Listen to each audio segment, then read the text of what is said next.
한 가지 상상해 보세요. 지금 당장 여러분이 받는 월급으로 세상에서 가장 부자가 되려면 얼마나 일해야 할까요? 놀랍게도 일반인이 일론 머스크만큼의 돈을 모으려면 800만 년을 쉬지 않고 일해야 합니다. 인류가 지구에 등장한 시간보다 30배나 더 긴 시간이죠.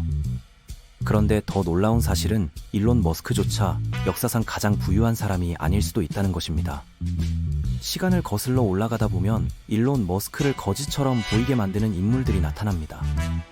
어떤 이는 순수한 현금만으로도 엄청난 부를 쌓았고, 또 다른 이는 국가 전체를 개인 소유물처럼 다루었죠. 권력과 부를 통해 세계사를 바꾸어 놓은 전설적인 인물들이 말이에요. 지금부터 역사 속 진짜 부자들의 이야기를 시작해 볼게요. 돈의 개념조차 다르게 만들어버린 사람들의 놀라운 이야기들을 들려드리겠습니다.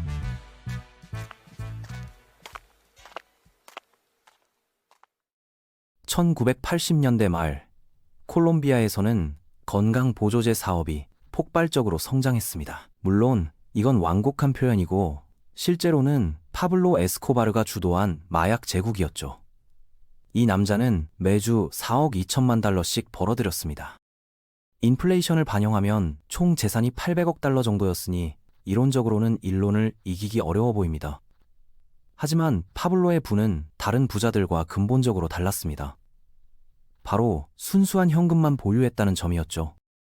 주식이나 정치적 권력이 아닌 실제로 만질 수 있는 돈만 가지고 있었던 겁니다. 고무줄로 돈 뭉치를 묶는 데만 매주 1000달러를 썼고 쥐들이 갉아먹는 손실로 연간 20억 달러를 날렸어요. 돈이 너무 많아서 관리가 안 됐던 거죠. 은행에 맡기지도 못하고 벽 속에 숨겨두거나 창고에 쌓아놓을 수밖에 없었습니다. 습기와 설치류 때문에 매년 엄청난 돈이 썩어 없어졌어요. 역사상 가장 많은 현금을 실제로 만져본 사람이라면 파블로가 1위일 겁니다. 1945년으로 시간을 돌려보겠습니다. 2차 대전이 끝나고 미군들이 고향으로 돌아오던 시절이었죠. 아메리칸 드림이 꽃피던 그때 폐허가 된 소련에서 놀라운 인물을 만날 수 있습니다. 바로 요시프 스탈린이었어요. 스탈린은 개인적으로는 돈에 전혀 관심이 없었습니다. 파이프, 책, 군복 외에는 개인 소지품이 거의 없었어요. 월급도 현재 가치로 3만 달 정도였고 아들 말로는 수표를 책상에 쌓아두기만 했다고 해요. 저축계좌도 없었을 가능성이 크고 개인적인 사치품에는 전혀 돈을 쓰지 않았죠. 그런데 왜 스탈린을 최고 부자 중 한 명으로 볼까요? 간단합니다. 돈이 필요 없었거든요. 나라 전체가 그의 것이었으니까요. 소련의 모든 공장, 농장, 광산, 은행이 그의 손 안에 있었습니다. 개인 소유는 아니었지만 실질적으로는 완전히 통제할 수 있었어요. 그에 대한 개인적 농담만 해도 굴라그 행위였고 그의 명령 한마디로 수백만 명의 운명이 결정됐죠. 너무 강력한 권력자라 뇌졸중으로 쓰러진 뒤에도 12시간 동안 아무도 의사를 부르지 못했어요. 모두가 명령 없이 행동했다가 처벌받을까 두려워했거든요. 서류상으론 빈털터리였지만 10조 달러 규모 경제를 완전히 장악했던 남자입니다. 1909년 아돌프 히틀러는 노숙자였습니다. 화가의 꿈을 품고 비엔나로 갔지만 미술학교에 떨어졌죠. 작은 그림과 엽서를 팔며 연명하다가 1차 대전에 참전했어요. 정말 보잘것없는 시작이었습니다. 정부 전복을 시도하다 9개월 감옥살이를 했는데 이때 나의 투쟁을 썼어요. 처음엔 잘 안 팔렸지만 독일 상황이 악화되면서 인기를 끌기 시작했죠. 1933년 집권하자 정부의 명령에서 600부를 사들여 군인들과 신혼부부에게 나눠줬습니다. 세금 면제로 200만 달러 청구서도 피했고요. 다음엔 자기 이미지에 저작권을 등록해서 모든 우표에서 로열티를 받기 시작했어요.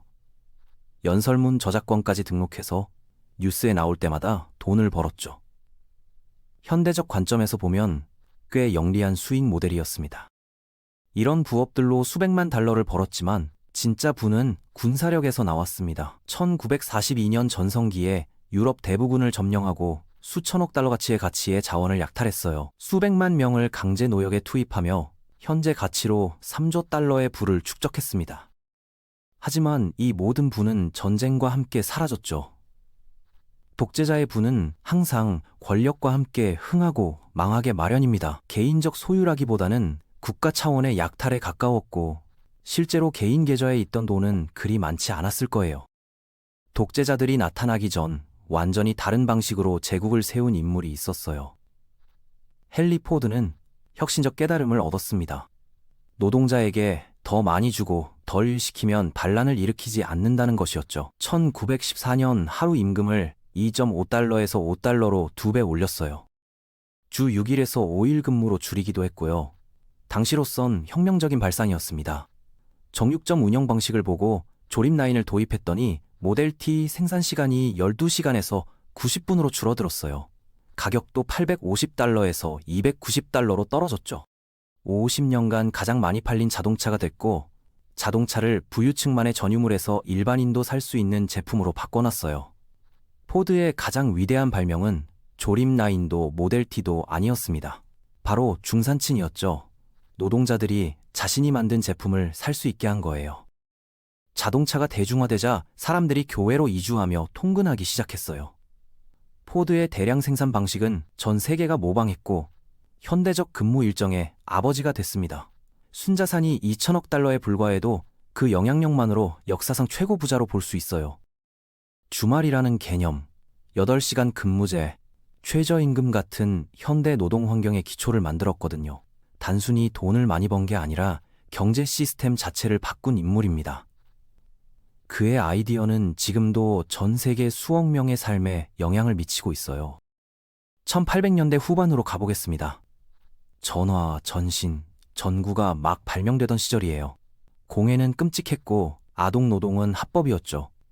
규제라곤 찾아볼 수 없고 긴 근무 시간과 위험한 장비가 직원들에게 일과 죽음의 균형을 선사했습니다. 최대 자본주의의 무대였죠.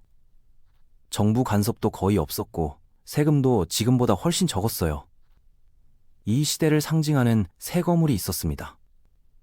코넬리우스 밴더빌트는 철도업계를 정복하고 미국 재무부보다 많은 돈을 갖고 죽었어요. 앤드류 카네기는 철강으로 부를 쌓은 뒤 남은 인생을 자선에 바쳤습니다. 세금 혜택이 생기기도 전에 말이죠. 하지만 셋 중 가장 부자는 존 D. 록펠러였습니다. 1870년 스탠다드 오일을 설립해 혁신과 속임수로 경쟁자들을 압도했어요. 1880년대엔 미국 석유 정제업의 90%를 장악했죠. 가격을 후려쳐서 경쟁자들을 파산시킨 다음 인수하는 방식이었어요. 철도 회사들과 비밀 계약을 맺어 운송비 할인도 받았고 경쟁자들의 운송비는 더 비싸게 만들었죠. 1911년 대법원이 독점 기업으로 판정해 34개 회사로 분할하라고 명령했는데요. 이런 사법 처벌로 록펠러가 파산했을까요? 천만에요. 분할된 회사들의 주가가 급등해서 전보다 더 부자가 됐습니다. 반독점법 해체로 세계 최초 억만장자가 된 거죠. 1913년 전성기엔 미국 GDP의 2%에 달하는 자산을 보유했어요. 현재 가치로 4천억에서 6천억 넬로 추산됩니다. 록펠러가 재미있는 건 말년에 자선사업에도 엄청난 돈을 쏟아부었다는 점이에요. 록펠러 재단을 통해 의학과 교육에 막대한 기부를 했죠. 강도 귀족들이 등장하기 전 제국 전체를 후원했던 가문이 있었어요. 1744년 미국이 아직 존재하지 않던 시절 평균 수명이 30세이고 도시가 쓰레기로 가득했던 때입니다. 작은 유대인 게토에서 암셀 로스차일드가 태어났어요. 희귀 동전 딜러에서 성공한 은행가로 성장했죠. 1800년대 초 5 아들을 유럽의 5대 금융 중심지로 보냈습니다. 런던, 파리 빈, 나폴리, 프랑크푸르트에 각각 한 명씩 배치해서 전화가 발명되기 전에 최초의 국제은행 네트워크를 구축한 거예요. 전쟁과 평화 복구에 자금을 대고 수에즈 운하 같은 대형 프로젝트에 돈을 댔습니다. 국가 경제를 살리는 대출도 제공했고요. 19세기엔 유럽에서 가장 부유한 가문이었고 각국 정부들이 돈을 빌리러 와야 했어요. 하지만 심각한 문제가 있었어요. 수세기 동안 유럽 유대인들은 토지 소유가 금지됐고 대부분 산업 진출이 불가능했으며 재산 몰수나 추방 위험에 살았습니다. 그래서 금이나 부동산 같은 유형 자산 대신 주식, 채권, 부채에 투자했어요. 재산을 가족 내에 유지하려고 사촌 결혼도 했고요. 오늘날 로스차일드 가문의 순자산을 500조 달러로 추산하는 이들도 있지만 포브스 부자 명단에선 페이스북에서 일하는 제프 로스차일드만 찾을 수 있어요. 32달러 자산에 가문과는 무관한 인물이죠. 더 이상 중앙집권적 부를 보유하지 않지만 전성기엔 역사상 가장 큰 재산을 가졌을 겁니다. 5개국에 걸친 은행 네트워크와 정부 채권, 철도 주식 등을 합치면 상상을 초월하는 규모였을 거예요. 다만 정확한 숫자는 비밀리에 관리돼서 알 수 없죠. 1500년대 유럽으로 돌아가 보겠습니다. 콜럼버스가 막 아메리카에서 돌아왔고 교회가 모든 걸 소유했던 시절이에요. 야콥 푸거는 부유한 독일 가정에서 태어나 가업을 물려받은 뒤 상업에서 은행업으로 사업을 확장했습니다. 예술 프로젝트부터 전쟁, 선거까지 모든 것에 막대한 대출을 제공했어요. 1519년 현재 가치로 수억 달러를 써서 카르를 황제로 만들었습니다. 찰스가 빚 갚기를 지연하자 화난 편지를 보냈죠. 폐하께서 저의 도움 없이는 왕관을 차지할 수 없었다는 건 널리 알려진 사실입니다. 황제에게 이런 편지를 보낼 수 있을 정도로 강력했던 거예요. 교회 관료들이 푸거에게 너무 많은 빚을 지자 면죄부라는 천국 티켓을 팔기 시작했어요. 이게 종교개혁의 불씨가 됐죠. 마르틴 루터가 반발한 것도 바로 이 면죄부 판매 때문이었어요. 야콥은 왕들보다 더 큰 영향력을 가졌지만 선한 사람이기도 했어요. 역사상 최초의 사회주택을 건설했는데 지금도 150명이 연 1달러로 살면서 푸거 가문을 위해 하루 3번 기도하고 있습니다. 전성기에 유럽 GDP의 2%, 현재 가치로 4천억 달러를 소유했어요. 은광과 구리광을 소유해서 원자재 시장을 독점했고 향신료 무역으로도 큰 돈을 벌었어요. 베네치아와 리스본을 잇는 무역로를 통제했고 교황청과 각국 왕실의 주요 채권자였죠. 16세기 유럽 경제의 핵심 인물이었습니다. 1324년 한 남자가 아프리카에서 메카로 순례를 떠났습니다. 말리 제국의 왕 만사 무사였죠. 말리에는 소금과 금이 엄청나게 많았어요.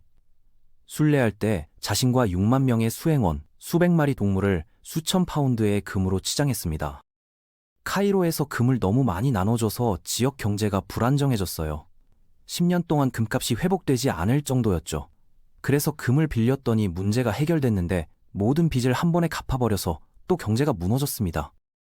수십억 달러 규모의 여행 후 유럽 지도에 금으로 장식된 모습으로 등장하며 역사상 원조 플렉스의 대명사가 됐어요. 세계 금 공급량의 절반을 통제했다고 여겨지며 총 자산은 4천억 달러로 추산됩니다. 하루 만에 한 나라 경제를 흔들 정도였으니까요.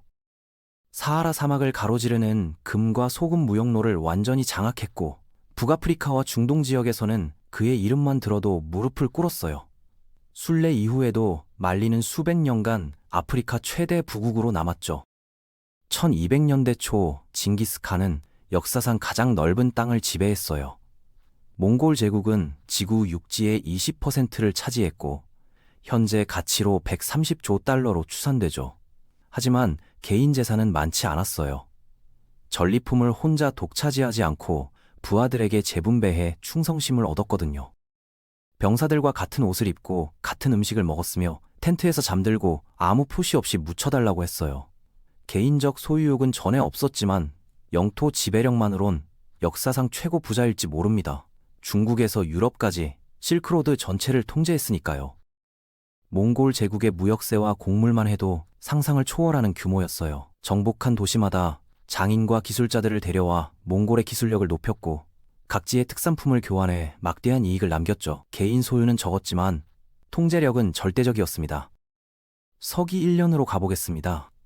지금 살아가는 사람들은 역사의 전환점에 있다는 걸 모르죠. 로마인들은 754년, 유대인들은 3761년, 중국인들은 9년, 그리스인들은 194년이라고 생각해요. 각자 다른 달력을 쓰고 있었거든요. 로마에서는 아우구스투스 카이사르가 성공가도를 달리고 있었어요. 몇 년 전 마크 안토니우스와 클레오파트라를 물리치고 이집트를 개인 소유로 만들었죠. 로마 경제 생산량의 20%를 통제했는데 여기엔 세금, 국고, 금은광, 정복지 수입이 포함됐어요. 부자들을 죽여 재산을 빼앗는 수익 모델도 있었고요. 14년 사망 후 공식적으로 신이 됐습니다. 현재 기준 5조 달러 자산의 신이었죠. 로마 제국의 초대 황제로서 지중해 전체를 개인 호수처럼 다뤘고 이집트의 곡창지대도 황제 개인 소유였어요. 900년 전으로 더 가보겠습니다. 문명이 아직 초기 단계고 대부분 사람들이 짧고 힘든 삶을 살았어요. 동전 형태 화폐도 없던 시절이죠. 솔로몬 왕은 이스라엘을 통치하며 톤 단위로 금을 모았어요. 연간 세수입이 금 666탈론트였고 700명의 아내와 부를 누렸죠. 현재 가치로 2조 달러가 넘어요. 하지만 이건 그가 살았던 시대보다 수백 년 뒤에 쓰인 성경 기록이에요. 이렇게 먼 과거로 가면 세부 사항이 모호해집니다. 실제 역사적 기록보다는 종교적 과장이 섞였을 가능성이 높죠. 하지만 고고학적 증거를 보면 솔로몬 시대 이스라엘이 상당히 부유했던 건 사실인 것 같아요. 지중해와 홍해를 잇는 무역로의 요충지였고 구리 광산도 풍부했거든요. 시바 여왕이 선물을 가져올 정도로 명성이 자자했죠.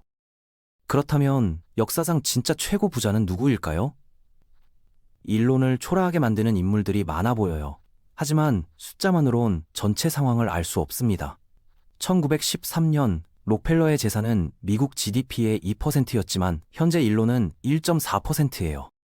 록펠러가 경제에서 더 큰 비중을 차지한 거죠. 문제는 오늘날 미국 경제가 1913년보다 스쫄 띠빼 커졌다는 점이에요. 록펠러는 훨씬 작은 연못에서 더 큰 몫을 차지한 거죠. 일론은 역사상 가장 큰 연못에 가장 큰 물고기가 된 겁니다.